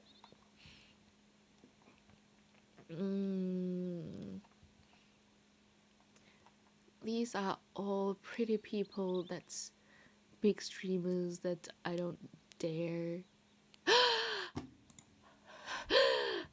There is a. He's quite hot. Oh, he's a dragon. Is he a dragon? Demon King? Playing a Pepe. Like a Demon King. Is he a Demon King? Demon King. He's hot. He's a... Okay. Let's go. I don't know how to pronounce his name. Abaddon. Let's go. Dragon these nuts. No, don't say that to them. Alright, thank you so much everyone for attending my lecture today. I'm going to send you guys a quiz after class, and please make sure you fill in the quiz and hand it back to me, and you can... There's no prize for it. No, I'm just kidding. There's no quiz. I'm just kidding. But yeah, if you guys have any questions, if you guys have even not about the vaccines, anything about vet care, your animal care, you can come and ask me. I myself, I am a mixed vet, so my strength is more in dogs and cats and exotic animals. So I take care of rabbits, guinea pigs, ferrets, reptiles, birds. I do a lot of exotic stuff as well. I am not good at farm animals. I'm not good at cows, sheep, alpacas, those things. I'm okay with horses. Alright, so that's my status in my knowledge level. If you guys have any questions, come join the Discord channel and you can ask away. Cool? Obviously there are horny stuff in the channel as well. If you're not comfortable, maybe don't. Maybe don't then. But yeah, so we are rating a hot Demon King today.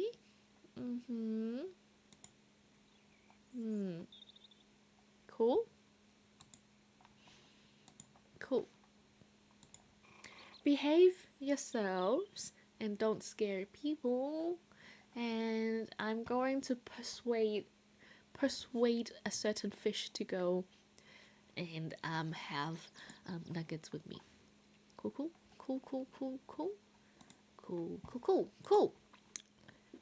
Alright, see you all later, maybe next week again. Bye. Don't miss me too much. Bye.